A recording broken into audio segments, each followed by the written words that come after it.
PM Modi ने कहा कि उन्होंने सोचा था कि आज सदन में एक उत्साह का वातावरण होगा क्योंकि बहुत बड़ी संख्या में हमारी महिला सांसद मंत्री बनी हैं।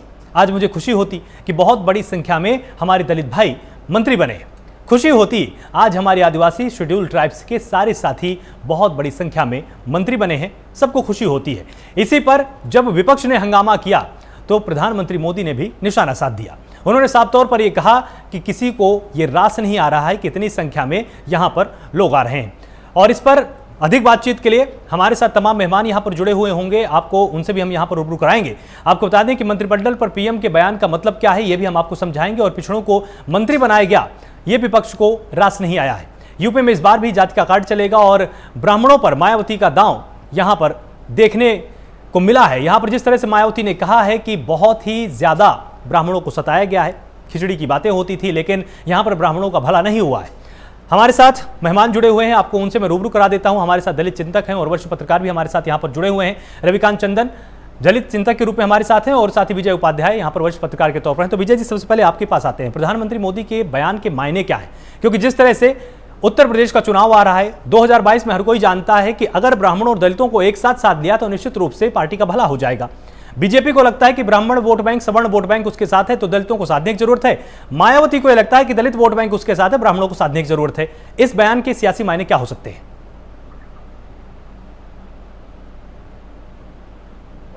89 के बाद जिस तरह से सामाजिक न्याय की राजनीति शुरू हुई और ओबीसी की गोलबंद हुई और ओबीसी बेस्ड पार्टियां सामने आई और जो शेड्यूल कास्ट बेस्ड पार्टियां थी वो मजबूत हुई, ये सब 1990 के बाद शुरू हुआ।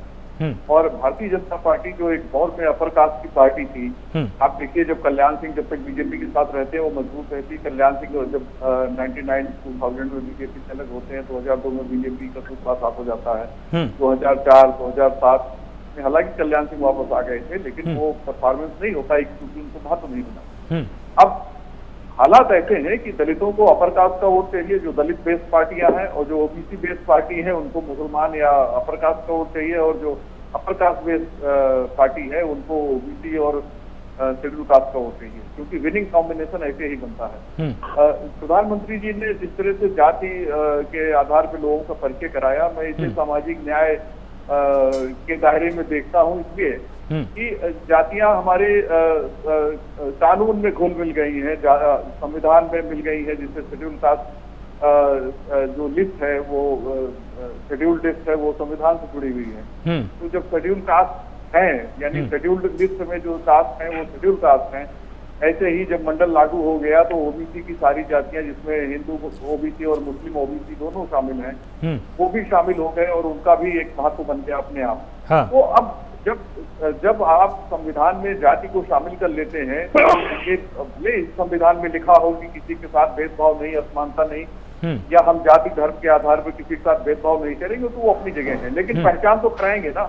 अगर कोई व्यक्ति किसी खास बिरादरी से है या रिप्रेजेंटेशन उसका है तो उसको उसी के तरीके से परिचय कराना चाहिए। परिपक्व लोकतंत्र की पहचान है। और देखिए दक्षिण भारत में पहले से था, उत्तर भारत और केंद्र की राजनीति में आया है और ये बहुत ही महत्वपूर्ण है। मुझे ऐसा लगता है कि जो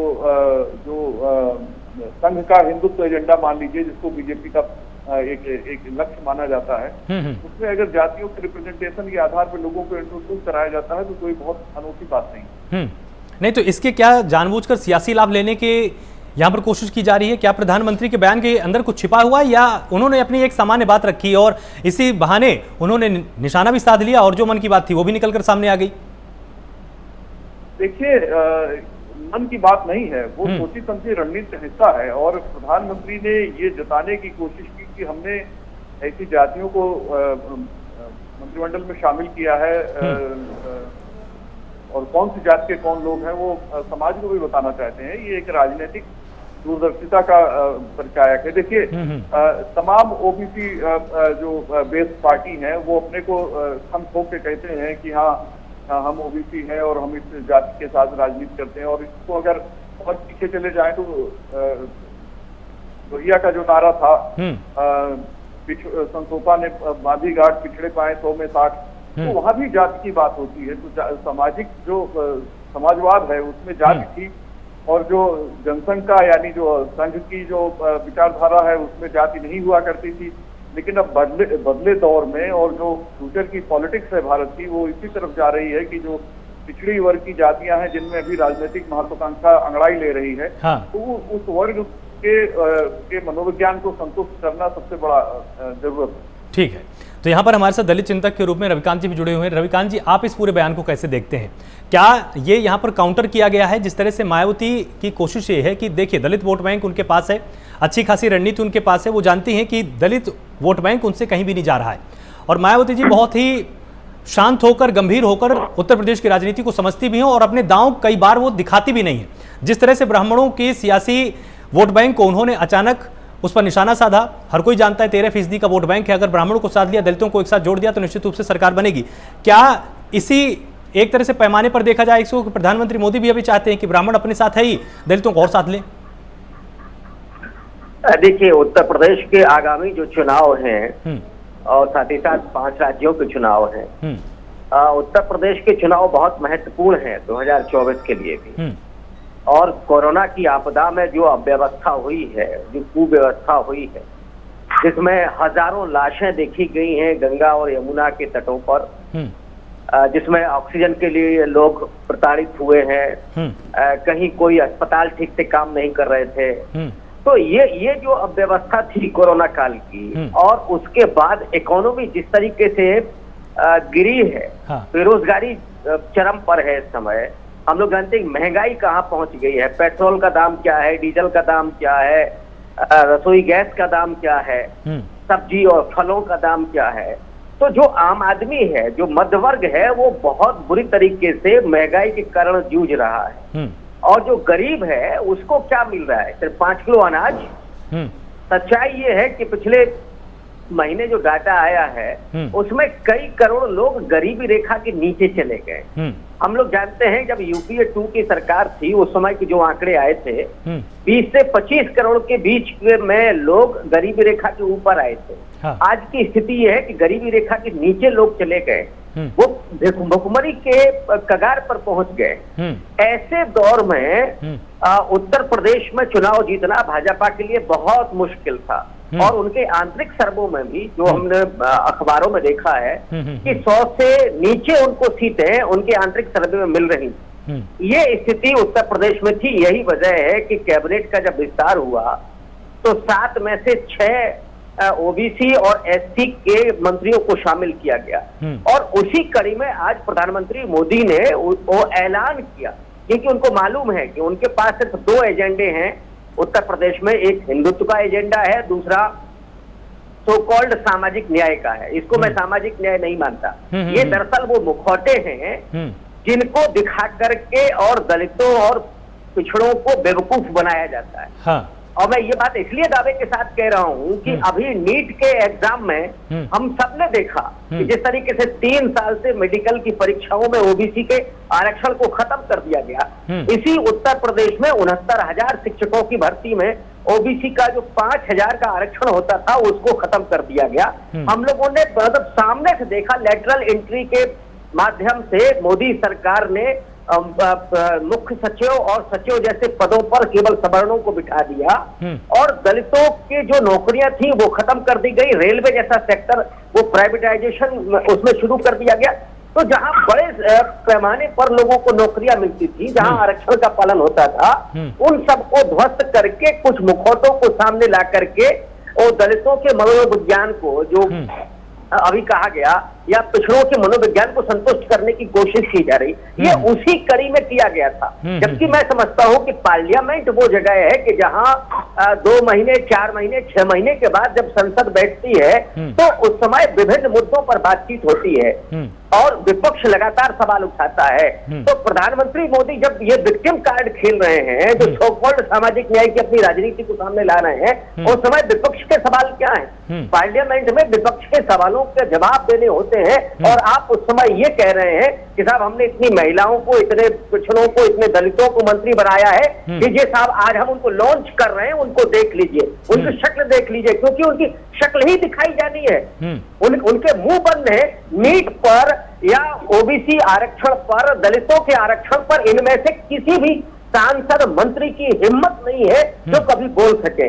तो नीतियां वही रहेंगी जो संघ चाहता है, जो भारतीय जनता पार्टी चाहती है, जो सवर्ण सामंतों के समर्थन वाली नीतियां हैं, उन नीतियों को लागू किया जाएगा और केवल दलितों और पिछड़ों के मनोविज्ञान को संतुष्ट करने बिल्कुल ठीक है। ये प्रधानमंत्री मोदी के बयान का आपने यहाँ पर विश्लेषण किया कि यहाँ पर सामाजिक न्याय की बात दिखाई नहीं देती। अब मायावती जी के बयान पर आ जाते हैं। जिस तरह से वो ये बोल रही हैं कि हम ब्राह्मणों को अधिक से अधिक यहाँ पर सहारा देंगे, ब्राह्मणों को आगे लाएंगे, और आपको याद होगा जब 2007 में इन्होंने चुनाव लड़ा था तो लगभग 80 टिकट इन्होंने ब्राह्मणों को बांटे थे। अब ये अनुमान लगाया जा रहा है कि कम से कम 100 टिकट अब यहाँ पर दिए जाएंगे, 403 सीटें हैं, 100 टिकट यहाँ पर ब्राह्मणों को दिए जाएंगे। क्या इससे सामाजिक न्याय हो पाएगा फिर? नहीं, सामाजिक न्याय की परिभाषा में ब्राह्मण नहीं आता है। सामाजिक न्याय की परिभाषा में तो वो आता है कि जो पीछे छूट गया है, जो वंचित तबका है, जो दलित जिसको कहते हैं या जिसको पिछड़ा तबका कहते हैं, वो जहां पीछे छूट गया है उसे मुख्य धारा में ले आना, ये सामाजिक न्याय है। अब ब्राह्मण जो है वो तो श्रेष्ठ माना जाता है, तो उसके साथ क्या न्याय होगा? दरअसल ब्राह्मण जो है, मतलब मायावती जी सामाजिक न्याय की अवधारणा की फिर अगेंस्ट फिर जा रही है ना। अगर वो जानबूझकर 100 लोगों को ला रही हैं तो फिर निश्चित रूप से फिर आपके अनुसार तो यही हुआ कि सामाजिक न्याय की अवधारणा की फिर वो बिल्कुल खिलाफ जा रही मायावती जी। बिल्कुल जा रही है, बिल्कुल जा रही है। ब्राह्मणों का जो गठजोड़ है, देखिए 2006 में जब कांशीराम जी दिवंगत हो गए, उसके पहले वो 3 बार मुख्यमंत्री बन चुकी थी। हम लोगों ने 2007 में देखा जब वो ब्राह्मणों के साथ गठजोड़ करके सर्वजन की बात करती हैं और 206 सीटों को जीत करके पूर्ण बहुमत की सरकार बनाती हैं, वहां से एक तरह से उन्होंने यू टर्न लिया अपनी आइडियोलॉजी से। वो जो बहुजन की राजनीति थी, वो जो सामाजिक न्याय की राजनीति थी, उसमें घालमेल उन्होंने करना शुरू किया। तो वहीं से हम लोगों ने देखा कि डाउनफॉल भी शुरू हुआ बीएसपी का। अब आप अगर ब्राह्मणों को लेकर के और ब्राह्मणों के 100 टिकटों को बांट करके आप क्या सामाजिक न्याय की राजनीति करेंगे? नहीं कर पाएंगे। लेकिन एक फर्क है, जो बात मैं वहां कह रहा था कि मोदी जी ने जिस तरीके से मुखौटों को लेकर के नीतियां अपनी लागू करते हैं, वो चाहे ईडब्ल्यूएस हो या लेटरल एंट्री के द्वारा जो सवर्ण सामंती हैं उनको भर लेना हो, या उसी तरह की तमाम नीतियां हो, लेकिन मायावती जब ये काम करती है तो सेम वही काम वो करती हैं कि कुछ ब्राह्मणों के मुखौटों का वो इस्तेमाल करती हैं, लेकिन नीतियां उनकी अपनी होती है। ये फर्क है। जब वो नीतियां बनाती है, जब वो बैकलॉग की भर्तियां करती है तो सामाजिक न्याय होता है। जब वो सुस्त शौचालयों को बंद करने के लिए बड़ा तीखा कानून लेकर के आती है तो उससे वाल्मीकि समाज जो मैला ढोने की प्रथा है वो उत्तर प्रदेश में बंद होती है। तो इस तरह की उनकी जो नीतियां हैं वो दलितों के पक्ष में होती हैं। मतलब यहाँ पर अगर आपकी बात को हम सबसे ऊपर लेकर चलें तो देखिए, आप एक दलित चिंतक हैं। दलितों के बारे में चिंतन करना, मंथन करना, अच्छे से अच्छे विचार प्रस्तुत करना निश्चित रूप से ये बहुत अच्छी बात है। लेकिन क्या सामाजिक अवधारणा में किसी एक जाति वर्ग विशेष को बाहर रख के सामाजिक न्याय की परिकल्पना की जा सकती है? प्रधानमंत्री मोदी और मायावती जिस भी पार्टी लाइन को लेकर चल रहे हैं, क्या दोनों पार्टी लाइनों को मिश्रित करके देखने की जरूरत नहीं है इस समय?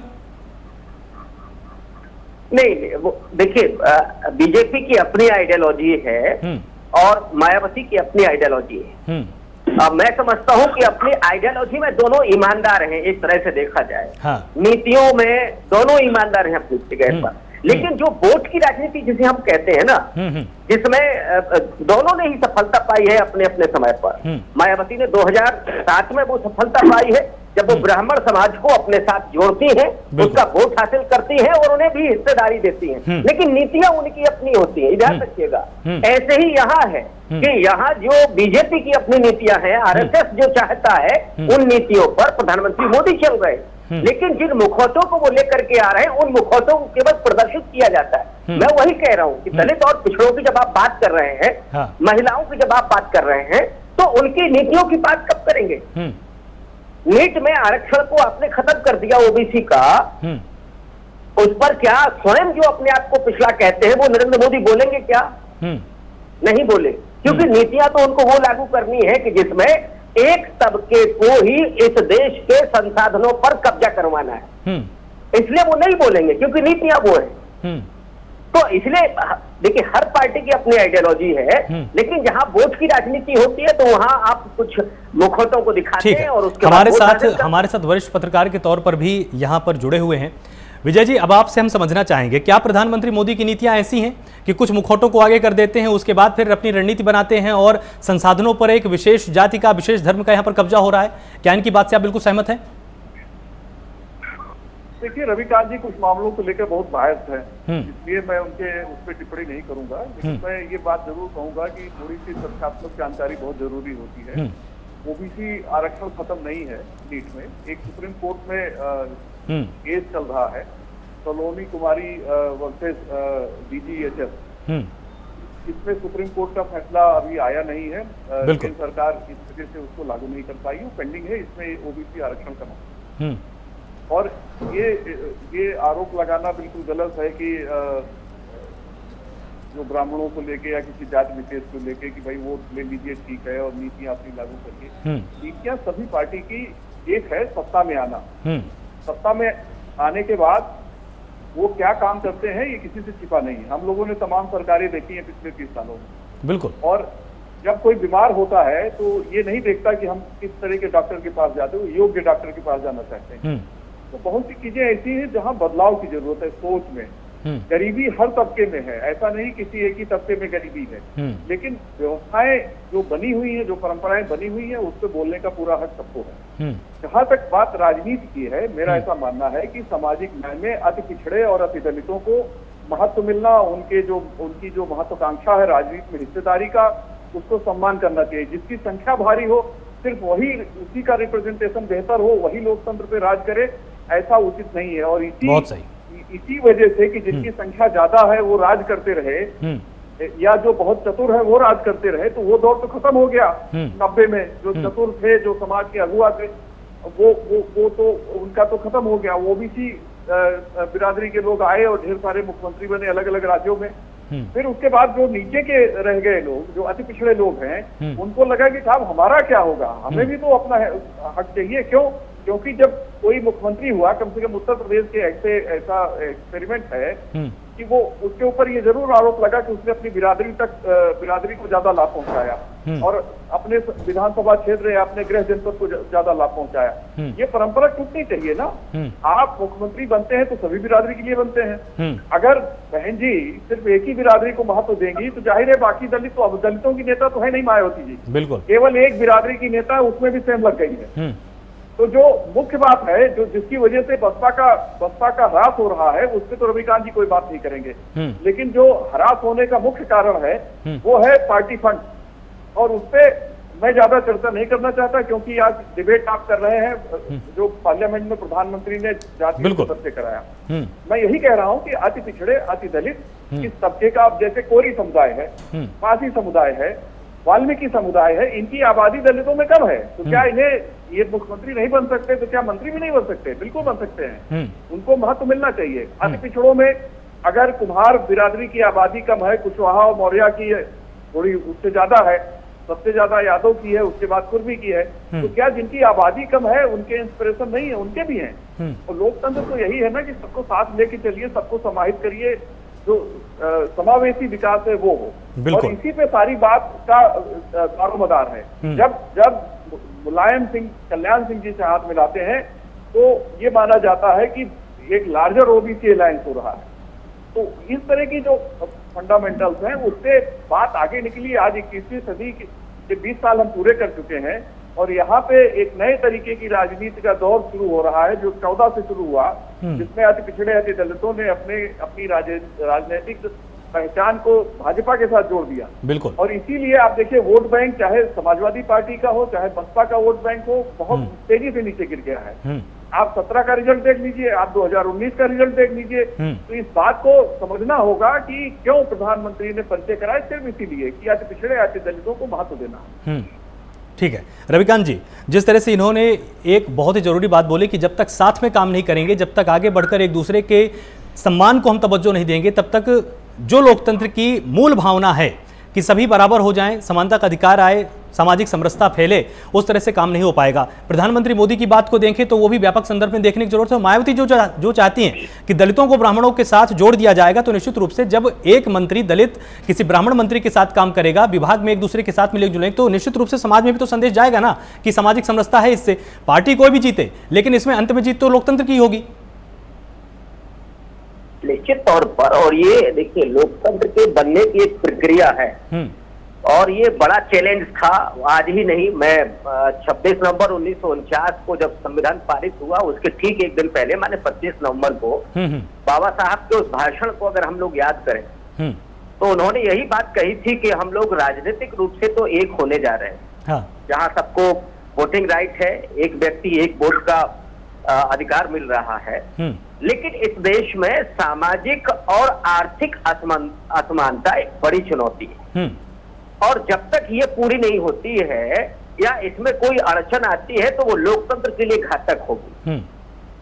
तो जो पूरी प्रक्रिया रही है राजनीति की, लोकतंत्र के क्या विकास की जो पूरी यात्रा है वो सामाजिक और आर्थिक न्याय के लिए है। वो जो असमानता है उसको पाटने के लिए है और देश का विकास करने के लिए है, देश को मजबूत बनाने के लिए। मैं बुनियादी तौर पर दो चीजें मानता हूं। अब उसमें हम लोग जानते हैं कि एक लंबे समय तक कांग्रेस की अपनी राजनीति रही है जिसमें आरक्षण लागू हुआ और भी ढेर सारे काम हुए, वो उतना बताने की यहाँ जरूरत नहीं है। बिल्कुल। लेकिन उसके बाद हम लोगों ने देखा कि 90 के दशक में जो सामाजिक न्याय की राजनीति उभर करके आती है, तो हालांकि उसके पहले से चौधरी चरण सिंह वो राजनीति शुरू कर चुके थे, लेकिन उत्तर भारत में खास करके जेपी आंदोलन के बाद और उसी धारा से जो दलित और पिछड़े निकल करके आए थे वो बहुत तेजी से उन तमाम प्रांतों में मजबूत होते हैं और सामाजिक न्याय के बैनर पर जो दलित और पिछड़े वर्ग की जो जातियां हैं वो जो पीछे छूट रही थी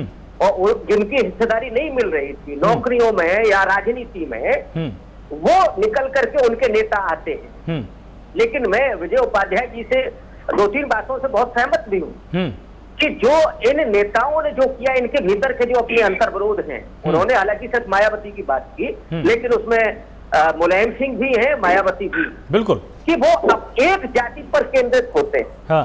तो ये जो उस राजनीति के अंतर्विरोध हैं या परिवार पर केंद्रित होते हैं या जो भ्रष्टाचार के आरोप लगते हैं, इस वजह से निश्चित तौर पर सामाजिक न्याय की राजनीति जो है उसका डिक्लाइन हुआ है, वो पतित हुई है।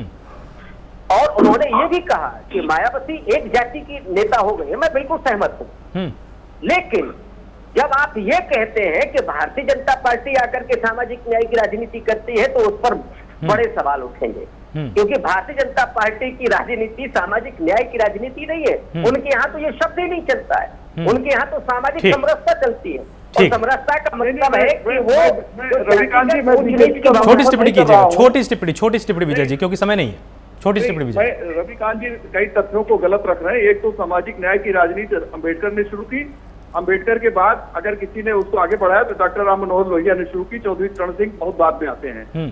दूसरी बात यह है कि ये जो इस तरह की जो है कि असमानता की बात है, तो असमानता तो समाज के सभी वर्गों में है। जिनके पास जमीनें हैं या जो नौकरियों में है, जो नौकरी में है, उन बार ठीक है विजय जी, मैं आपकी बात को मैं यहाँ पर समझ गया। आप दोनों मेहमानों को बहुत बहुत शुक्रिया। आप जिस तरफ संकेत देना चाहते हैं कि असमानता एक जाति के अंदर भी होती है, एक धर्म के अंदर भी होती है, और उसी असमानता को पाटने की लगातार लोकतंत्र में कोशिश हो रही है।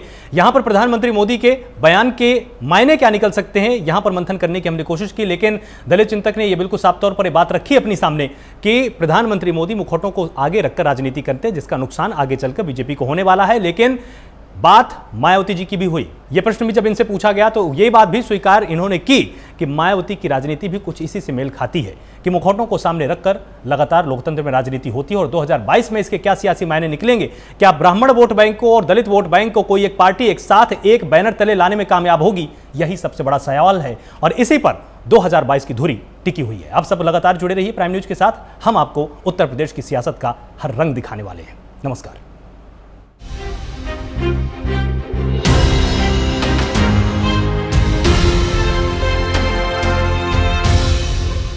ये